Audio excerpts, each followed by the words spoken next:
Hello friends, कैसे हैं आप लोग। तो स्वागत है आप सभी लोगों का हमारे channel the study point A to Z में।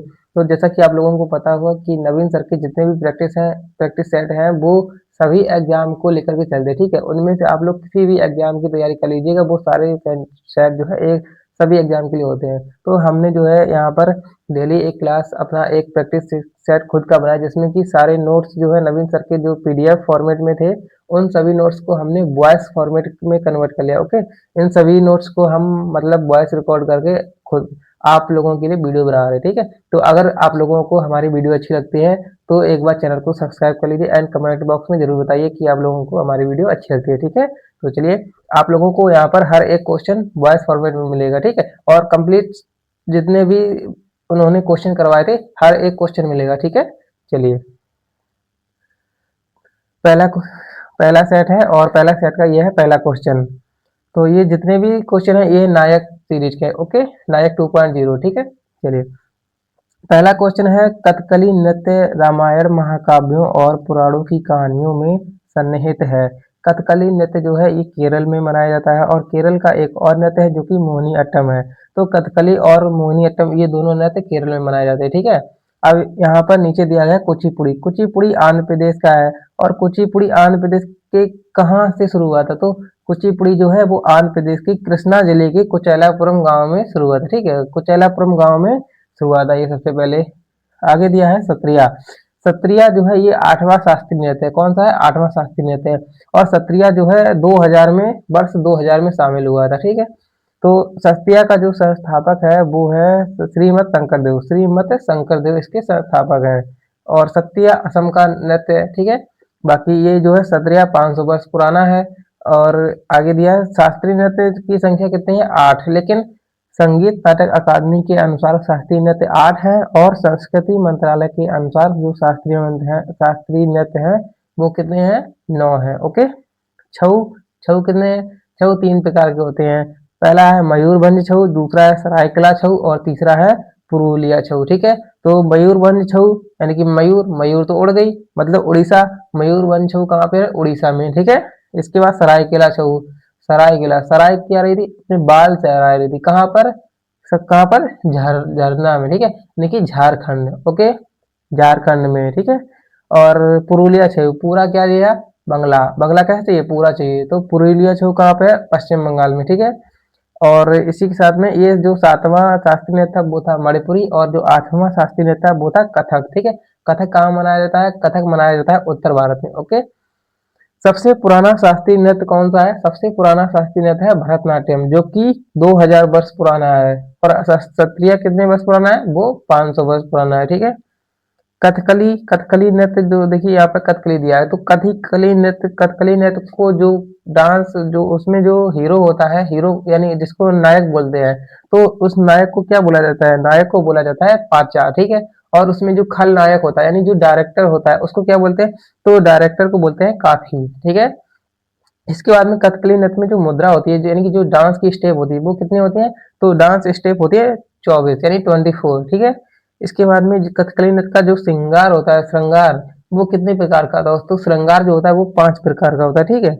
और कथकली नृत्य में जो भाषा होती है, लैंग्वेज, वो कौन सी होती है? तो इसमें मणिप्रबलम भाषा होती है। और मणिप्रबलम भाषा किससे बनती है? मलयालम और संस्कृत से मिलकर के बनती है, ठीक है। इसके बाद में मलयालम कहाँ पर बोली जाती है? मलयालम केरल में बोली जाती है, और कोकबोरोक त्रिपुरा में बोली जाती है, और कोकड़ी गोवा में बोली जाती है, ठीक है। चलिए, आगे देखिए दूसरा क्वेश्चन। संयुक्त राष्ट्र यूनाइटेड नेशंस यानी यूएन का मुख्यालय कहाँ पर है? न्यूयॉर्क सिटी में स्थित है, ठीक है। प्रथम विश्व युद्ध 1914 से 1918 तक हुआ था। उसी बीच लीग ऑफ नेशंस की स्थापना हो गई थी। कब? 10 जनवरी 1920 में। उसके बाद में 1914 से 1918 तक प्रथम विश्व युद्ध चला था।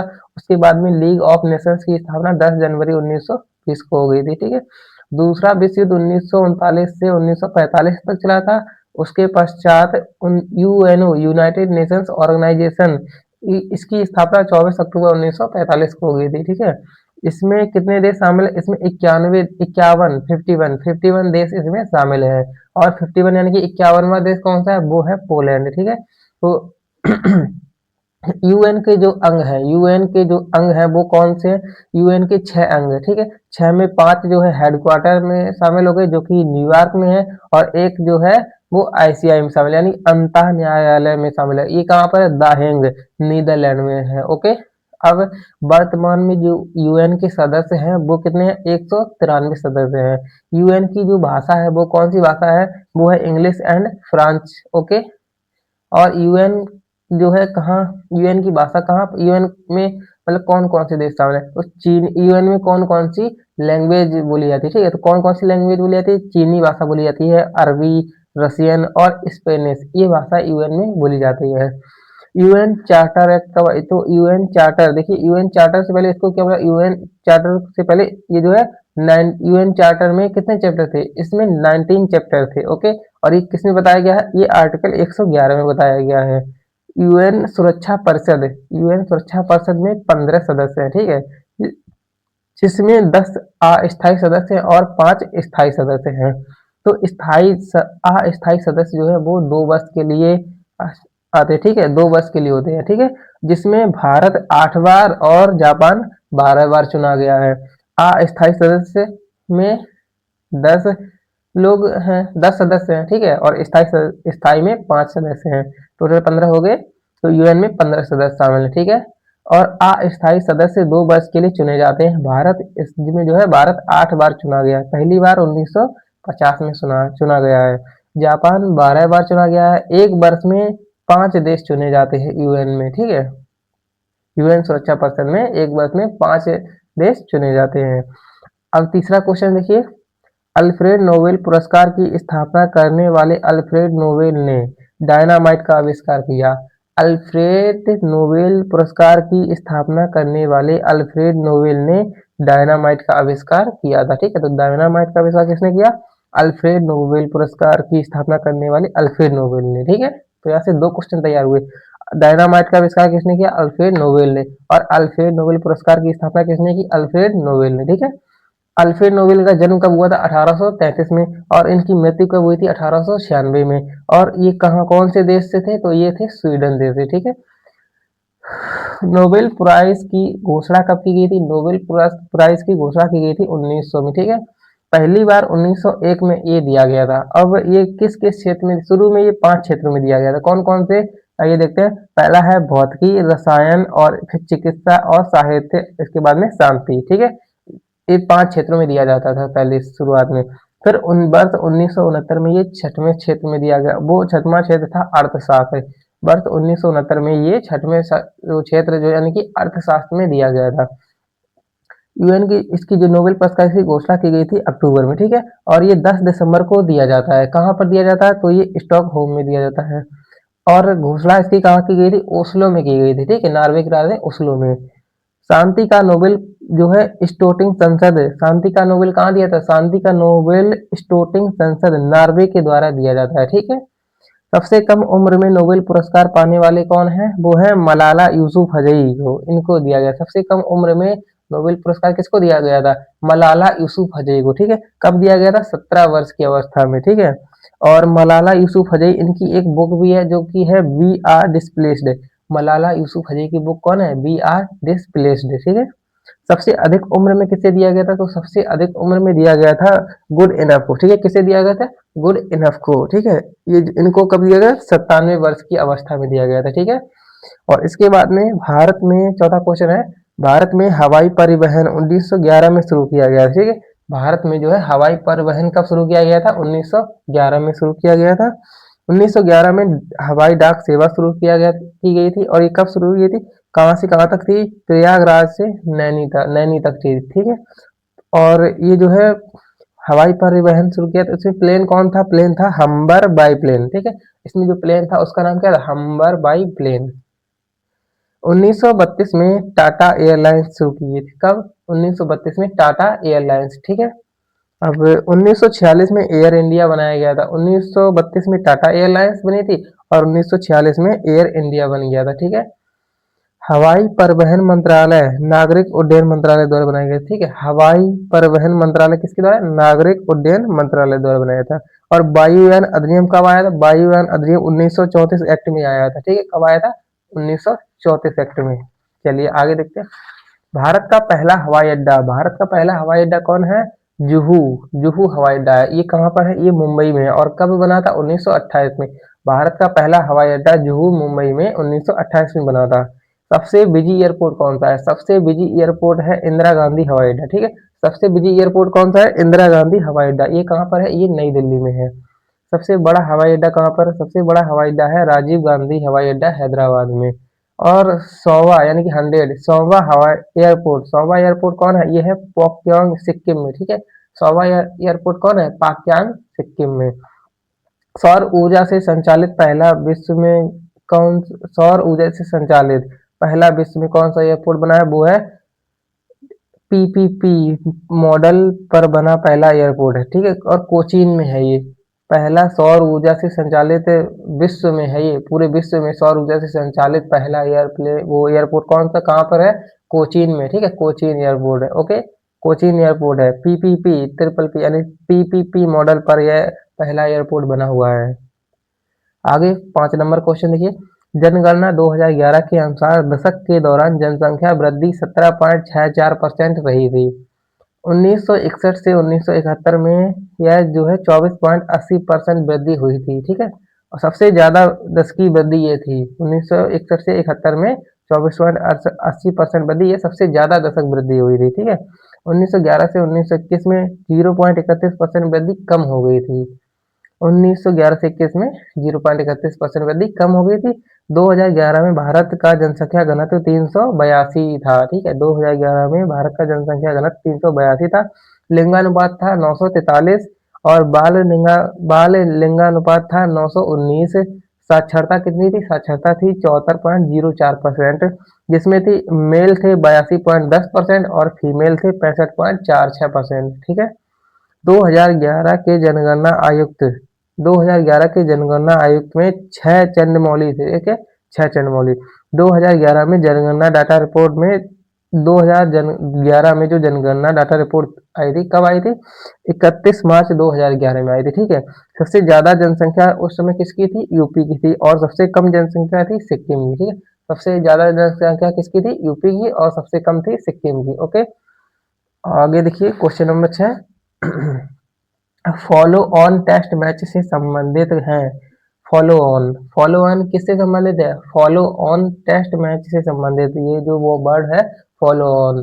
फॉलो ऑन ये कहाँ से संबंधित है? फॉलो ऑन टेस्ट मैच से संबंधित है, ठीक है। इसमें कितने रनों का अंतर होता है? इसमें 200 रनों का अंतर होता है। पावर प्ले इसमें 6 ओवर का होता है, ठीक है। पावर प्ले कितने का होता है? 6 ओवर का होता है।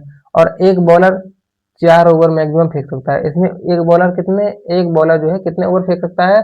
मैक्सिमम 4 ओवर फेंक सकता है। टेस्ट और एक दिवसीय मैच दोनों 500 ओवर के होते हैं। टेस्ट और एक दिवसीय मैच यानी वनडे ओडीआई मैच, ठीक है। One day ODI ODI match, ODI यानी वनडे इंटरनेशनल। टेस्ट और ओडीआई मैच कितने ओवर का होता है? 500 ओवर का होता है, ठीक है। पहला ओडीआई कप्तान कौन था? अजित वाडेकर, ओके। पहला ओडीआई कप्तान अजित वाडेकर था। और ओडीआई एक बॉलर मैक्सिमम ओडीआई में, मतलब ओडीआई वनडे इंटरनेशनल ओडीआई में एक बॉलर मैक्सिमम 1 ओवर फेंक सकता है, ठीक है। ओडीआई में एक बॉलर मैक्सिमम 1 ओवर फेंक सकता है। डीआरएस, डीआरएस का फुल फॉर्म क्या है?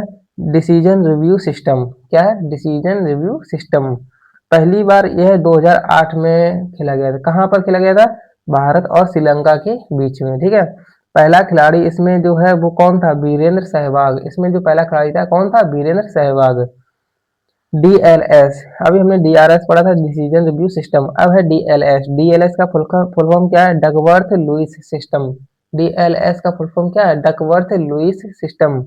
ये कब शुरू किया गया था? ये शुरू किया गया था 1997 में, ठीक है। 1997 में जिम्बाब्वे इंग्लैंड में ये शुरू किया गया था। टेस्ट में ये नहीं होता है। डीएलएस सिस्टम जो है ये टेस्ट में नहीं होता है, ठीक है। टेस्ट मैच में ये कितने दिनों का होता है? तो टेस्ट मैच होता है 5 दिनों का। इसमें 90 ओवर होते हैं। टेस्ट मैच 5 दिनों का होता है, इसमें 90 ओवर होते हैं। और इसमें लंच टाइम मिलता है 40 मिनट का, ठीक है। लंच टाइम 40 मिनट का मिलता है और टीम ब्रेक मिलता है 20 मिनट का। टीम ब्रेक 20 मिनट का मिलता है। और इनिंग ब्रेक इसमें मिलता है 10 मिनट का। इनिंग ब्रेक 10 मिनट का मिलता है। ओडीआई में इनिंग ब्रेक 40 मिनट का मिलता है। ओडीआई में इनिंग ब्रेक 40 मिनट का मिलता है और T20 में इनिंग ब्रेक 10 मिनट का मिलता है। T20 में इनिंग ब्रेक 10 मिनट का मिलता है। आगे देखिए, गीतांजलि श्री रेत, क्वेश्चन नंबर 7, गीतांजलि श्री रेत समाधि उपन्यास की लेखिका है। गीतांजलि श्री, गीतांजलि श्री ये किसकी उपन्यास की गीतांजलि श्री ये जो है रेत समाधि उपन्यास की लेखिका है। एक उपन्यास है जिसका नाम है रेत समाधि, ठीक है। इसको किसने लिखा है? इसको लिखा है गीतांजलि श्री ने, ठीक है। गीतांजलि श्री रेत समाधि उपन्यास की लेखिका है। ओके। 2012 का बुकर इंटरनेशनल अवार्ड किसको मिला था? गीतांजलि श्री को मिला था। ओके, गीतांजलि श्री को 2012 का बुकर इंटरनेशनल अवार्ड मिला था। टिरोहिट बुक, इनकी जो बुक हुई है, इनकी बुक कौन सी है? टिरोहिट बुक और द एम्प्टी स्पेस, ये इनकी बुक्स है। और बुकर इंटरनेशनल पुरस्कार 2005 में शुरू हुआ था। बुकर इंटरनेशनल पुरस्कार 2005 में शुरू हुआ था। बुकर अवार्ड ये जो है मैन बुकर, बुकर अवार्ड और मैन बुकर 1969 में शुरुआत, ठीक है। झुम्पा लाहिड़ी, अब यहाँ पर एक नाम दिया गया है झुम्पा लाहिड़ी। झुम्पा लाहिड़ी इनकी जो बुक है कौन सी है? Where abouts. झुम्पा लाहिड़ी की बुक कौन सी है? वेयर अबाउट्स और इंटरप्रेट ऑफ मेलोडियस, और इसी के साथ में एक और दी है द नेम से, ठीक है। झुम्पा लाहिड़ी की कौन सी 3 बुक्स है? Whereabouts, interpret of melodious, इसके बाद में द नेम से, ठीक है। आगे दिया क्वेश्चन नंबर 8, गवर्नर जनरल का पद पहली बार 1773 का रेगुलेटिंग अधिनियम, ठीक है, कहला। गवर्नर जनरल का पद पहली बार 1773 के रेगुलेटिंग अधिनियम में बना था, ठीक है। गवर्नर जनरल का पद कब बना? पहली बार 1773 के रेगुलेटिंग अधिनियम में बना था। तो ये कब हुआ था? कलकत्ता में, एशियन सुप्रीम कोर्ट, कलकत्ता में सुप्रीम कोर्ट में उन 1774 में ये हुआ था, ठीक है। 1774 में बना था। इसके जो चीफ जस्टिस थे वो कौन थे? एल्जा एम्फे। इसका जो चीफ जस्टिस था वो था एल्जा एम्फे। और इसमें जो 3 अदर जज थे वो थे चैम्बर्स, लिमेस्टस और हाइड, ठीक है। कौन थे? चैम्बर्स, लिमेस्टस और हाइड। इसको पेश कब किया गया था? पेश किया गया था 18 मई 1773 को। 18 मई 1773 को इसको पेश किया गया था। फ्रेडरिक नाई ने पेश किया था। किसने पेश किया था? फ्रेडरिक फ्रेडरिक नाथ ने इसको पेश किया था। और इसमें गवर्नर था, गवर्नर इसका कौन था? स्लाइव। इसका जो गवर्नर था वो था स्लाइव। और गवर्नर जनरल हेस्टिंग, ठीक है। Governor general Hasting. भारत का जो उस टाइम वायसराय था वो था कैनिंग। 1858 में एक्टे था, ठीक है। एक्टे था 1857 एक्ट में, ठीक है। भारत का वायसराय कैनिंग था 1858 एक्ट में, ठीक। 1858 में एक्ट है। पिट्स एक्ट कब आया था? पिट्स एक्ट आया था 1784 में, ठीक है। और बीओडी सदस्य, बीओडी सदस्य इसमें कितने थे? 24 सदस्य थे व्यापारिक। और बी इसमें 2 सदस्य थे। पिट्स एक्ट में जो 1784 में आया था, इसमें 2 सदस्य, 2 टाइप थे। एक था बीओडी सदस्य, दूसरा था बीओसी सदस्य, ठीक है। तो बीओडी सदस्य में 24 सदस्य थे और बीओसी सदस्य में 6 सदस्य थे। और बीओडी सदस्य में जो 24 सदस्य थे वो थे व्यापारिक, और बीओसी सदस्य में जो 6 सदस्य थे वो थे राजनीतिक, ठीक है। 1813 के एक्ट में ईआईसी का मोनोपोलीन एकाधिकार शुरू हुआ था। और इस एक्ट में ईसाई जो कि मिशनरी थे, ठीक, ईसाई ईसाई हुआ था, ठीक है, मिशनरी। अब क्वेश्चन नंबर 9 देखिए, भारत सरकार अधिनियम।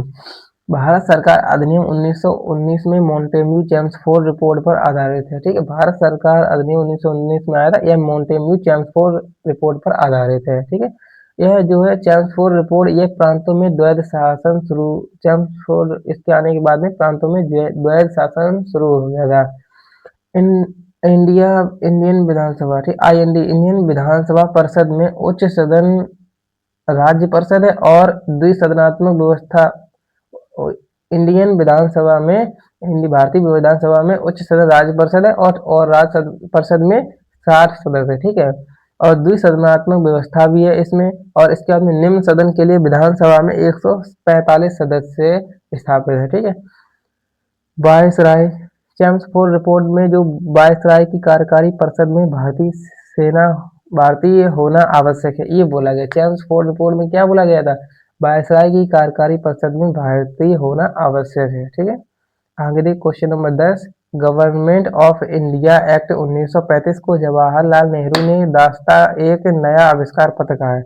गवर्नमेंट ऑफ इंडिया एक्ट 1935 को आया ना, इसको जवाहरलाल नेहरू ने दास्ता का एक नया अधिकार पत्र कहा है। ठीक है, 1935 के एक्ट में यह आया था।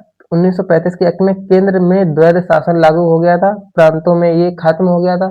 1935 में केंद्रों में द्वैध शासन प्रांतों में खत्म हो गया। ठीक है, मतलब प्रांतों में खत्म हो गया था, केंद्रों में द्वैध शासन प्रांतों में खत्म हो चुका था। ठीक है, प्रांतीय सरकार 1937 में आई थी।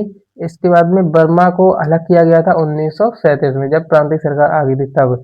संघीय अदालत 1937 में बनी थी, इसमें टोटल जज थे 7 थे। ठीक है, आरबीआई की स्थापना 1935 में हुई थी और शक्तियों का विभाजन संघ, राज्य और समवर्ती, इन तीनों तरह से किया गया, संघ, राज्य और समवर्ती में। क्वेश्चन नंबर 11 है, ब्रिटिश संसद में भारतीय स्वतंत्रता अधिनियम जुलाई 1947 में पारित किया गया था। ब्रिटिश संसद में, ठीक है, ब्रिटिश संसद में भारतीय स्वतंत्रता अधिनियम जुलाई 1947 में पारित किया गया था। 18 जुलाई 1947 को यह पारित किया गया था। ठीक है, माउंट बेटन योजना इस ये जो है 3 जून 1947 को आई थी। माउंट बेटन योजना 3 जून 1947 को आई थी।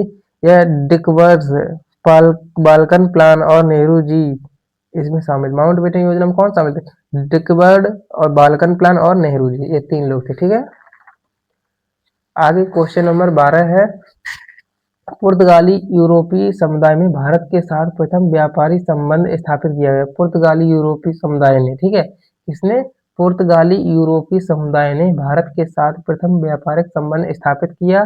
इसमें जो है वास्को डी गामा आया था 1498, उस समय वास्को डी गामा 1498 में आया था और 1502 में आया था, 2 बार हुआ है। और जो वास्को डी गामा आया था कहाँ पर आया था? कालीकट केरल में आया था। कब? 1524 में। ठीक है, कालीकट केरल में 1524 में आया था। पुर्तगालियों ने जो अपनी पहली फैक्ट्री बनाई थी कहाँ पर बनाई थी? कोचीन में बनाई थी। ठीक है, और कब? 1503 में बनाई थी। और दूसरी फैक्ट्री इन्होंने कन्नूर में बनाई थी 1505 में। ओके, क्वेश्चन नंबर 13, भारत में पुर्तगाली शक्ति का वास्तविक संस्थापक अल्फांसो डी अल्बुकर्क था। भारत में पुर्तगाली शक्ति का वास्तविक संस्थापक अल्फांसो डी अल्बुकर्क था। भारत में आने वाला दूसरा पुर्तगाली 1500 में आया था। ठीक है, भारत में आने वाला दूसरा पुर्तगाली 1500 में आया था। पेट्रो कैब्रेल इसका नाम था। ठीक है, petro Cabral, Bartholomew Diaz, petro Cabral Bartholomew Diaz सबसे लंबे समय तक इसने भारत पर शासन किया 19 दिसंबर 1961 में। ठीक है, ओपी विजय गोवा से ये आया था। कहाँ से आया था? ओपी विजय गोवा से। ठीक है, पहला गवर्नर, उसमें जो गवर्नर, पहला गवर्नर अल्मीड़ा, यानी अल्मीड़ा था जो 1505 से 1509 तक रहा। इसने जो है ब्लू वाटर पॉलिसी चलाई थी और कॉलेज सिस्टम भी चलाया था। सेकेंड गवर्नर कौन था? अल्बुकर्क, इसने ये जो 1509 से 1515 तक रहा था। 1510 में इसने गोवा जीत लिया था। ओके, क्वेश्चन नंबर 14 देखिए, ईस्ट इंडिया कंपनी के निर्माण के समय इंग्लैंड का शासक एलिजाबेथ प्रथम था। ईस्ट इंडिया कंपनी के निर्माण के समय इंग्लैंड का शासक एलिजाबेथ प्रथम था। यह 1600 ईस्वी में बना था। ईस्ट इंडिया कंपनी कब बनी थी? 1600 ईस्वी में बनी थी। 1600 ईस्वी में बनी थी। ईस्ट इंडिया कंपनी की स्थापना 1600 ईस्वी में हुई थी। क्वेश्चन नंबर 15 देखिए, महारानी एलिजाबेथ ने ईस्ट इंडिया कंपनी को पूर्व में व्यापार करने हेतु राजकीय अध्यादेश 31 दिसंबर 1600 में जारी किया। ठीक है, महारानी एलिजाबेथ ने ईस्ट इंडिया कंपनी को पूर्व में व्यापार करने हेतु राष्ट्रीय अध्यादेश 31 दिसंबर 1600 ईस्वी में किया। ओके, राजकीय अध्यादेश जो था इसको चार्टर कहा गया था। ठीक है, और 31 दिसंबर 1600 में कंपनी जो बनी थी वो 1599 में बनी थी कंपनी। ठीक है, कब बनी थी? 1599 में। ये 31 दिसंबर 1600 में चालू हो गई थी। ठीक है, और जो कंपनी बनी थी इसको क्या बोला? मर्चेंट एडवेंचर्स बोला गया था। ठीक है, किसने बनाया? मर्चेंट एडवेंचर्स ने इसको बनाया था। चार्टर इसको जो है राजकीय अध्यादेश आया था, इसको चार्टर बोला गया। ठीक है, तो चार्टर जो है ये 15 वर्षों तक मोनोपोली रहा था। ठीक है, 15 वर्षों तक रहा था मोनोपोली। और क्वेश्चन नंबर 16 देखिए, भारत के 9 राज्य हैं जो कि तट रेखा पर स्थित है। ओके, भारत के 9 राज्य तट रेखा पर स्थित है। तट रेखा की जो लंबाई है, समुद्री सीमा की तट रेखा की लंबाई है वो है 7516.6 किलोमीटर, ठीक है। पश्चिमी तट पर 5 राज्य हैं इसके और पूर्वी तट पर 4 राज्य हैं, ठीक है। सबसे लंबी समुद्री तट रेखा गुजरात की है। सबसे लंबी समुद्री तट रेखा किसकी है? गुजरात की। तो पहले गुजरात की है, इसके बाद में इससे छोटी आंध्र प्रदेश की और उसके बाद में तमिलनाडु की। इस तरह क्रम में चलते हुए आगे देखिए क्वेश्चन नंबर 17 है। 9 डिग्री चैनल जो है कवरत्ती, लक्षद्वीप व मिनकाय के बीच में स्थित है। 9 डिग्री चैनल लक्षद्वीप, कवरत्ती व मिनकाय के बीच में स्थित है। क्वेश्चन नंबर 18 देखिए, भारत का सुदूरस्थ दक्षिणी बिंदु इंदिरा पॉइंट है। भारत का सुदूरस्थ दक्षिणी बिंदु कौन है? इंदिरा पॉइंट है। इसका अन्य नाम है पिग्मलियन या पार्सन। कौन सा है? पिग्मलियन या फिर पार्सन। पूर्वी बिंदु को अरुणाचल प्रदेश में किबिथु बोला जाता है। पूर्वी बिंदु को अरुणाचल प्रदेश में किबिथु बोला जाता है और पश्चिमी बिंदु को गुजरात में गुहार मोती बोला जाता है। पश्चिमी बिंदु को गुजरात में गुहार मोती बोलते हैं। पूर्वी बिंदु को अरुणाचल में किबथू बोला जाता है और पश्चिमी बिंदु को गुजरात में गुहार मोती बोला जाता है और उत्तरी बिंदु को लद्दाख में इंदिरा काल बोला जाता है और अक्षांशीय विस्तार जो है ये 8 डिग्री 4 मिनट से लेकर 37 डिग्री 6 मिनट तक उत्तरी अक्षांश में है और देशांती विस्तार है इसका 68 डिग्री 7 मिनट से लेकर 97 डिग्री 25 मिनट पूर्वी देशांत है, ठीक है। आगे देखिए क्वेश्चन नंबर 19 है। कर्क रेखा 8 राज्यों से होकर के गुजरती है। कर्क रेखा 8 राज्यों से होकर के गुजरती है और ये इसकी जो याद करने की ट्रिक है वो है मित्र पर गमछा झार। माँ से हो गया मिजोरम, त्रा से हो गया त्रिपुरा, पा से पश्चिम बंगाल, रा से राजस्थान, गा से गुजरात, अहम से मध्य प्रदेश, झा से छत्तीसगढ़, झा से झारखंड। ओके, झार से झारखंड। मित्र पर गमछा झार मिजोरम, त्रिपुरा, पश्चिम बंगाल, राजस्थान, गुजरात, मध्य प्रदेश और छत्तीसगढ़। आगे दिया है प्रधान मध्याह्न रेखा। प्रधान मध्याह्न रेखा 82 सही 1/2 पूर्वी देशांतर से होकर के गुजरती है, ठीक है। प्रधान मध्याह्न रेखा 82 सही 1/2 पूर्वी देशांतर से होकर के गुजरती है और यह यूपी, मध्य प्रदेश, छत्तीसगढ़, आंध्र प्रदेश और उड़ीसा से होकर के गुजरती है। किससे? यूपी, मध्य प्रदेश, छत्तीसगढ़, आंध्र प्रदेश और उड़ीसा से होकर के गुजरती है। भारत में आरबीआई, क्वेश्चन नंबर 20 है, ठीक है। भारत में आरबीआई की स्थापना, भारत में आरबीआई भारतीय रिजर्व बैंक केंद्रीय मौद्रिक नीति का प्राधिकरण है। भारत में जो आरबीआई बैंक है ये भारतीय रिजर्व बैंक है, ठीक है। भारतीय रिजर्व बैंक ये जो है केंद्रीय मौद्रिक नीति प्राधिकरण है, ठीक है। कौन सी है? भारत में आरबीआई, भारत में आरबीआई भारतीय रिजर्व बैंक, ठीक है। भारत में आरबीआई भारतीय रिजर्व बैंक केंद्रीय मौद्रिक नीति प्राधिकरण है। ओके, चलिए तो 20 जो सवाल थे ना, 20 क्वेश्चन, ठीक है।